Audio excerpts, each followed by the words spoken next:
PM योगी ने दी वीर शहीदों को श्रद्धांजलि।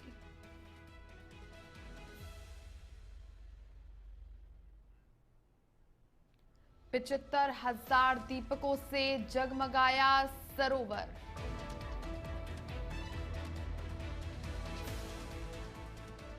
पुलिस वालों ने मनाई वृद्धाश्रम में दिवाली।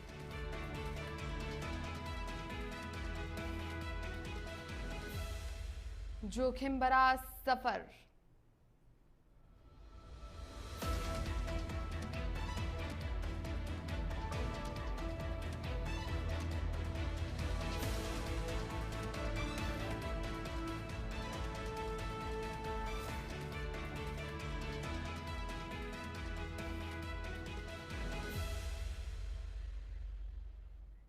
नमस्कार, वंदे भारतम इंडिया हेड देख रहे हैं आप और आपके साथ मैं छवि फागना। चलिए बुलेटिन की शुरुआत करते हैं।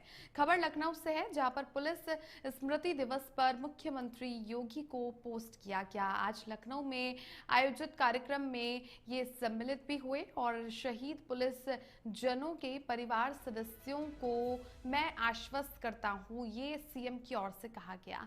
हमारी सरकार उनके कल्याण और उनकी सुविधाओं के लिए पूरी संवेदनशीलता के साथ हर जरूरी कदम उठाने के लिए प्रतिबद्ध है। कर्तव्य पथ पर प्राणोत्सर्ग करने वालों के वीर शहीदों को विनम्र श्रद्धांजलि।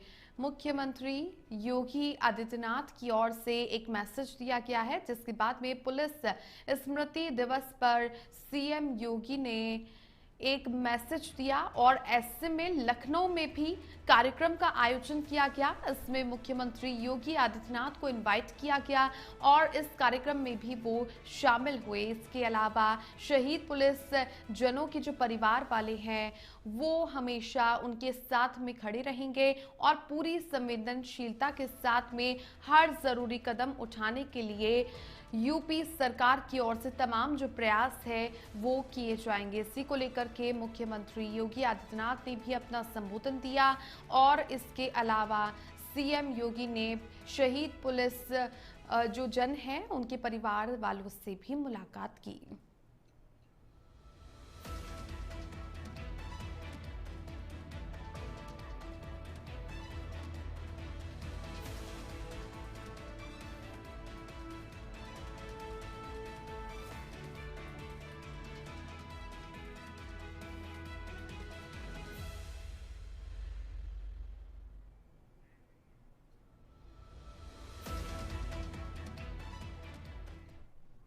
और वहीं अमरोहा में अमर शहीदों की याद में पुलिस स्मृति दिवस का आयोजन किया गया, जहां पर पुलिस लाइन में पुलिस अधीक्षक अमित कुमार आनंद और अन्य अधिकारियों ने शहीद पुलिसकर्मियों को पुष्प अर्पित कर श्रद्धांजलि दी। इसी दौरान वर्ष 2024 और 25 में कर्तव्य पालन के दौरान शहीद हुए पुलिस के जवानों की शहादत को याद किया गया और उनकी आत्मिक शांति के लिए 2 मिनट का मौन भी रखा गया। पुलिस स्मृति दिवस हर साल उन शहीद पुलिसकर्मियों की याद में मनाया जाता है जो कि अपने कर्तव्यों का पूरी निष्ठा के साथ वहन करते हुए शहीद हो गए। इसी मौके पर अपर पुलिस अधीक्षक और सभी अधिकारी और कर्मचारी मौजूद रहे। पुष्प चक्र भी अर्पित किया गया। इसके अलावा आप देखेंगे कि अमरोहा में अमर शहीदों की याद में पुलिस स्मृति दिवस का आयोजन किया गया। यूपी से ऐसी तस्वीरें देखने को मिली। इसके अलावा अमरोहा की पुलिस लाइन में पुलिस अधीक्षक अमित कुमार आनंद और उनके साथ में अन्य जो अधिकारी थे उन सभी ने शहीद पुलिसकर्मियों को पुष्प अर्पित करके श्रद्धांजलि अर्पित की। पुष्प चक्र भी अर्पित किया गया और इसी दौरान साल 2024 और 25 में अपने कर्तव्य का पालन करने के दौरान जो शहीद हो गए पुलिस के जवान, उनकी शहादत को याद किया और उनकी आत्मिक शांति के लिए भी तमाम जो पुलिसकर्मी हैं और जो ऑफिसर्स हैं उन्होंने 2 मिनट का मौन रखा।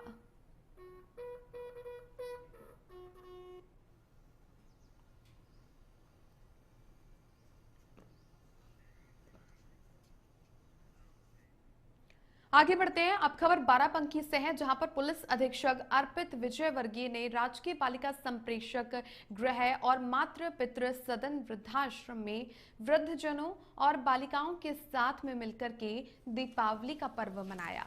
इसी दौरान उन्होंने वृद्धजनों के साथ में समय भी व्यतीत किया और उनका आशीर्वाद लिया तथा सभी को मिठाइयां वितरित करके दीपावली की ढेरों शुभकामनाएं दी और साथ ही उन्होंने कहा कि यहां पर आकर उन्हें सुखद अनुभव हो रहा है। उन्होंने बालिकाओं को भी मिठाइयां बांटी और साथ ही उनके उज्जवल भविष्य की भी कामना की। ये पहल न केवल दीपावली के उत्साह को बढ़ाने वाली थी, बल्कि सामाजिक संवेदनशीलता और मानवीय मूल्यों को भी दर्शाती है। वृद्धजनों के साथ में अपना समय व्यतीत करते हुए नजर आए ऑफिसर्स। इसके अलावा आप देखेंगे कि जो बच्चियां हैं उन्हें भी मिठाइयां बांटी गई। पुलिस अधीक्षक ने वृद्धाश्रम में अपनी दीपावली इस प्रकार से मनाई। इसके अलावा बालिका संप्रेक्षण गृह और मातृ पितृ गृह वहां पर भी जाकर के उन सभी जनों के साथ में उन्होंने दीपावली का ये पावन पर्व मनाया। इसके अलावा उन्हें तोहफे भी गिफ्ट में बांटे। इसके अलावा मिठाइयां भी उन्होंने बांटी। इसके साथ ही उनके साथ दीपावली मनाने को लेकर के उन्होंने इसे काफी सुखद अनुभव भी बताया।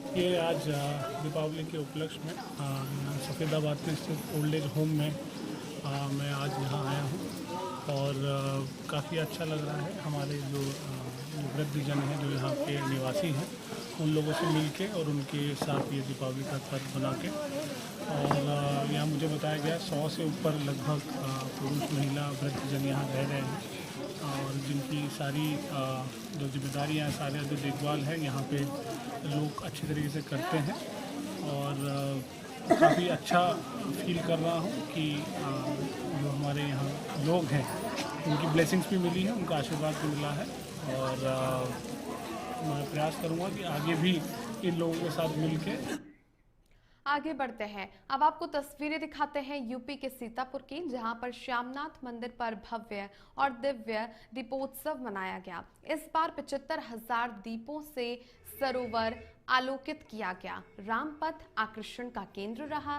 प्राचीन श्यामनाथ मंदिर पर भव्य दीपोत्सव मनाने को लेकर नगर पालिका प्रशासन पिछले कई दिनों से तैयारियों में जुटा हुआ था और इस बार तीसरा दीपोत्सव कार्यक्रम हुआ।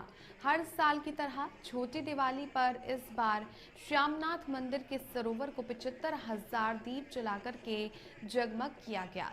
नगर पालिका के अध्यक्ष नेहा अवस्थी ने बताया कि श्यामनाथ मंदिर और सरोवर की भव्य सजावट की गई। सरोवर की सीढ़ियों पर दीपक जलाकर के दीपोत्सव मनाया गया। पहली बार बनाया गया रामपथ लोगों के लिए आकर्षण का केंद्र रहा। चुंगी चौराहे से श्यामनाथ मंदिर तक झांकी स्वरूप में रामपथ बनाया गया। दीपोत्सव के इसी अवसर पर लेजर शो और भजन संध्या का भी आयोजन किया गया। इसके अलावा अन्य मनमोहक सांस्कृतिक कार्यक्रम भी आयोजित किए गए।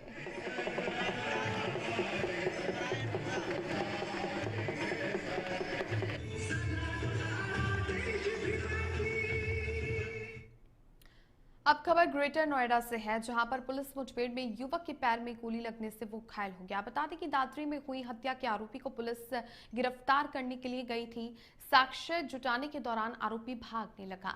इसके साथ ही आरोपी ने पुलिस की पिस्टल छीन करके फायरिंग करने की कोशिश की। जवाबी हमले में पुलिस ने पैर में आरोपी को गोली मारी। गोली लगने से युवक घायल हो गया।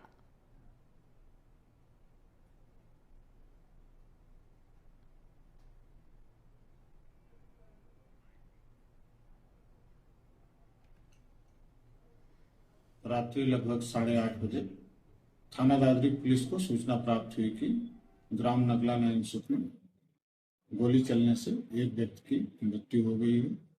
पुलिस तत्काल मौके पर पहुंची और कार्रवाई करते हुए अभियुक्त सचिन, जो ग्राम चक्रसेनपुर थाना दादरी का रहने वाला है, उसकी गिरफ्तारी की। मृतक के पंचायतनामा करके पोस्टमार्टम के लिए भिजवाया गया। पूछताछ में अभियुक्त सचिन ने बताया कि वो और राजेश, जो नगला नैनसुख का रहने वाला है, आपस में मित्र हैं। साथ बैठे रहने के दौरान आपस में बहस हो गई। बहस के दौरान मेरे द्वारा फायरिंग कर दी गई, जिससे राजेश की मृत्यु हो गई। अभियुक्त को आला कत्ल की बरामदगी के लिए ले जाते समय उसने भागने का प्रयास किया, जिससे पुलिस से मुठभेड़ हो गई और वो घायल हुआ। उसे तत्काल उपचार हेतु अस्पताल भिजवाया गया है। थाना म्योरपुर पुलिस और एसओजी की टीम सोनभद्र ने अवैध मादक पदार्थों के खिलाफ कार्रवाई की। पुलिस को अवैध गांजा तस्करी का भांडाफोड़ करने में सफलता मिली। पुलिस ने मौके से पिकअप से करीब 83 किलोग्राम गांजा जब्त किया। इसके साथ ही 2 आरोपियों को भी गिरफ्तार किया। पुलिस मामले की जांच पड़ताल करने में जुटी हुई है।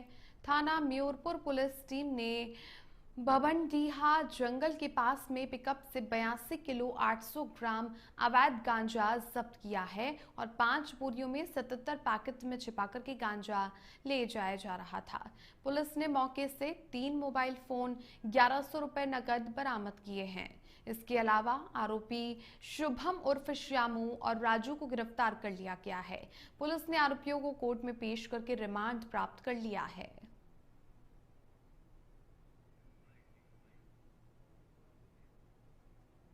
पुलिस अधीक्षक महोदय सोनभद्र द्वारा अपराधियों एवं मादक पदार्थों की तस्करों के विरुद्ध चलाए जा रहे अभियान के क्रम में दिनांक 19/10/25 को एसओजी और थाना प्रभारी म्योरपुर की संयुक्त कार्रवाई में मुखबिर की सूचना पर म्योरपुर के बबनडीहा जंगल में एक पिकअप गाड़ी से, जिसमें सूरन लदा हुआ था, उसके नीचे छिपाकर बोरी में ले जाए जा रहे करीब 83 किलोग्राम अवैध गांजा बरामद हुआ है, जिसकी मार्केट में अनुमानित कीमत करीब 60 लाख रुपए है। मौके से 2 अभियुक्त गिरफ्तार किए गए हैं और पिकअप गाड़ी बरामद हुई है। इस संबंध में थाना म्योरपुर पर सुसंगत धाराओं में अभियोग पंजीकृत किया गया है और दोनों अभियुक्तगण को जेल भेजा जा रहा है। अब खबर उत्तर प्रदेश के मुरादाबाद से है, जहां पर लोग अपना जीवन खतरे में डालकर बस और ई रिक्शा की छतों पर बैठकर सफर कर रहे हैं। दिल्ली लखनऊ हाईवे पर 2 दिन में 2 अलग अलग वीडियो सोशल मीडिया पर तेजी से वायरल हुए, जिससे एक बार फिर सड़क सुरक्षा व्यवस्था पर सवाल खड़े हो रहे हैं। पहले वीडियो में थाना मुंडा पांडे क्षेत्र के सिहोरा अड्डा से दलपतपुर के बीच चल रहे ई रिक्शा पर युवा खतरनाक तरीके से सफर करते नजर आए। कोई छत पर बैठा तो कोई पीछे लटका हुआ था। ये लापरवाही अगर कुछ सेकंड भी चूकी होती तो एक बड़ा हादसा निश्चित था। वहीं दूसरा वीडियो नियामतपुर से एक रोटिया टोल टैक्स के बीच का बताया जा रहा है, जिसमें तेज रफ्तार बस की छत पर लगभग 40 से 50 युवक सवार दिखाई दे रहे हैं। हाईवे पर अन्य वाहनों के बीच ऐसी हरकत सड़क सुरक्षा नियमों की गंभीर अनदेखी को दिखा रही है। दोनों ही वीडियो सोशल मीडिया पर तेजी से वायरल हो रहे हैं। ऐसे में सड़क सुरक्षा व्यवस्था पर सवाल खड़े हो रहे हैं। आगे बढ़ते हैं। झांसी के सीपरी बाजार थाना क्षेत्र में मिशन कंपाउंड में एक इलेक्ट्रॉनिक्स गोदाम में दीपावली की रात भीषण आग लग गई। आतिशबाजी के शोर में किसी को आग का पता नहीं चला। लपटे उठने पर लोगों को घटना की जानकारी मिली। फायर ब्रिगेड ने कड़ी मशक्कत के बाद आग पर काबू पा लिया। आग लगने का कारण अज्ञात है और सीपरी थाना पुलिस ने जांच पड़ताल करनी शुरू कर दी है। आग से गोदाम का सारा सामान जलकर के राख हो गया, जिससे लाखों रुपए के नुकसान की आशंका है। आसपास के मकानों को बचाने के लिए एहतियात बरती गई। फिलहाल पुलिस मामले की जांच पड़ताल करने में जुट गई है। बुलेटिन में वक्त हो चला है एक छोटे से ब्रेक का।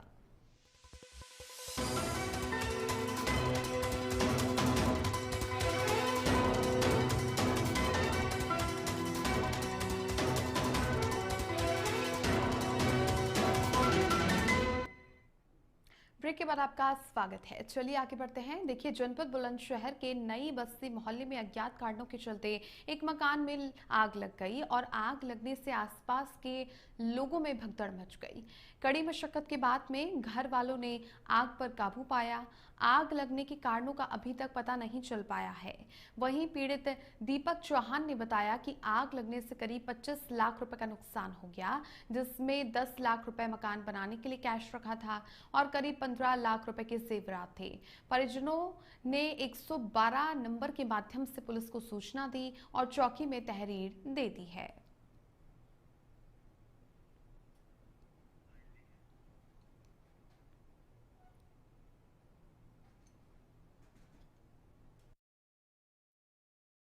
ये करीब 4:30 बजे के समथिंग पता पड़ा कि ऊपर कमरे में आग लग रही है। मम्मी को पता करा, पड़ोस में एक हरेंद्र नाम के हैं नेताजी अंकल जी के लड़के, उन्होंने बताया कि तुम्हारे आग लग रही है, धुआं से निकल रहा है। तो फिर आग लगने का अब ये कुछ अभी तक जानकारी नहीं मिली है। जैसा कि बच्चे बराबर में पटाखे चला रहे थे, या पीछे से रॉकेट भी आ सकता है, पीछे एक जंगल है उससे भी। अभी किसी के ये नहीं बता सकते हैं कि किसने लगाया है, क्या लगाया है। क्या नुकसान है अभी तक? मेरा करीब 25 लाख रुपए का नुकसान हो गया है, जिसमें 10 लाख रुपए तो घर में रखे थे। उत्तर प्रदेश के मिर्जापुर से खबर है, जहां पर कटरा कोतवाली क्षेत्र के तेलियागंज मोहल्ले में स्थित फर्नीचर के गोदाम में अचानक आग लग गई। आग की चपेट में आने से सामान जल करके खाक हो गया। सूचना पर पहुंची दमकलों ने आग पर काबू पा लिया। आबादी के बीच में स्थित विनोद जायसवाल के कारखाने में अचानक लगी आग से अफरा तफरी का माहौल मच गया। आग की लपटों में धू-धू करके जले फर्नीचर का धुआं दूर दूर तक फैल गया। वहीं आग से घिरे हुए आसपास के घरों के लोगों को सुरक्षित बाहर निकाला गया। सूचना के बाद दमकल की गाड़ियां पहुंची और 1 दर्जन से अधिक दमकल कर्मी आग पर काबू पाने में जुटे रहे। सीएफओ ने बताया कि 2 घंटे से अधिक समय में कई दमकल की गाड़ियों के द्वारा आग पर काबू पाया जा सका।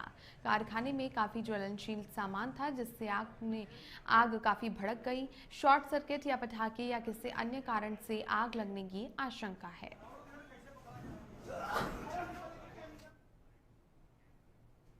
लगभग 11:05 में सूचना मिली। तत्काल हमने 2 फायर टेंडर तेलियागंज के लिए रवाना किए। यहाँ पे आकर के देखा तो एक गोडाउन था जिसमें काफ़ी सामान रखा गया था। सबसे पहले हमने फायर फाइटिंग स्टार्ट करते हुए जो हमारा अग्नि को प्रोन वाला जो इन्फ्लेमेबल सामग्री थी उसको निकाला और उसको हटाते हुए एक तरफ से फायर फाइटिंग स्टार्ट की। उसके बाद दूसरे फायर टेंडर से दूसरे साइड से भी फायर टेंडर को रिप्लेस करके दोनों तरफ से फायर फाइटिंग स्टार्ट की। जब अग्नि यहाँ पे कंट्रोल हुई है तो ऊपर से हम लोग ने ऊपर के मंजिल से होज फैला करके वहां से फायर फाइटिंग स्टार्ट की। इस समय की ये स्थिति है कि इस समय अग्नि जो हमारी यहाँ पे जो स्थिति है दुर्घटना की एकदम। आगे बढ़ते हैं, कुशीनगर से खबर का रुख करते हैं। तेज रफ्तार बोलेरो पेड़ से टकरा गई। बोलेरो के इस टक्कर से परखच्चे उड़ गए और 4 लोग गंभीर रूप से घायल बताए जा रहे हैं। बोलेरो सवार 4 लोग गंभीर रूप से घायल हैं और इनमें 2 की मौके पर ही मौत हो गई। 2 मेडिकल कॉलेज रेफर करे गए हैं और पुलिस ने शवों को कब्जे में लेकर के पोस्टमार्टम के लिए भेज दिया है। तस्वीरें आप देखिए, काफी हताहत करने वाली है। हाटा कोतवाली क्षेत्र के थरुआडीह नेशनल हाईवे की ये घटना है, जहां पर तेज रफ्तार बोलेरो गाड़ी पेड़ से टकरा जाती है और बोलेरो के पूरी तरीके से परखच्चे उड़ चुके हैं। पूरी तरीके से ये गाड़ी क्षतिग्रस्त हो चुकी है और इस सड़क हादसे में 4 लोग गंभीर रूप से घायल हो गए और जिनमें 2 की मौके पर मौत हो गई है और 2 लोगों को मेडिकल कॉलेज रेफर किया गया है। पुलिस ने शव को कब्जे में ले लिया है और पोस्टमार्टम के लिए भेज दिया है।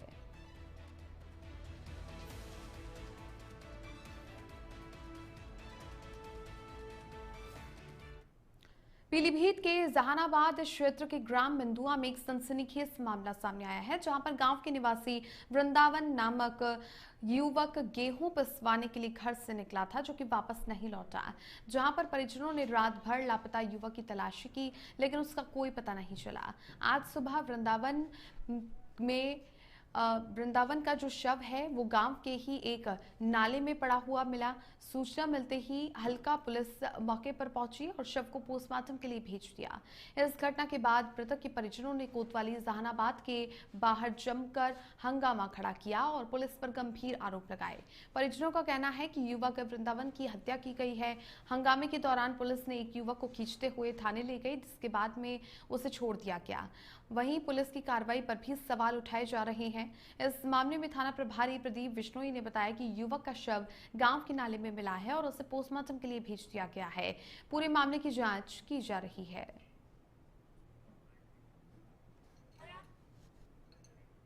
हमें इंसाफ चाहिए। क्या इंसाफ है? मेरे पापा कल 3 बजे गेहूं पिसाने के लिए निकले थे और 3 बजे से गायब। किसी ने मार दिया मेरे पापा को। क्या नाम है उनका? अल्लाह नाम है, यहाँ से निकली है, नाम है वृंदावन। बिंदुआ के रहने वाले। इस बुलेटिन में फिलहाल के लिए इतना ही। आप देखते रहिए इंडिया अहेड, वंदे भारतम।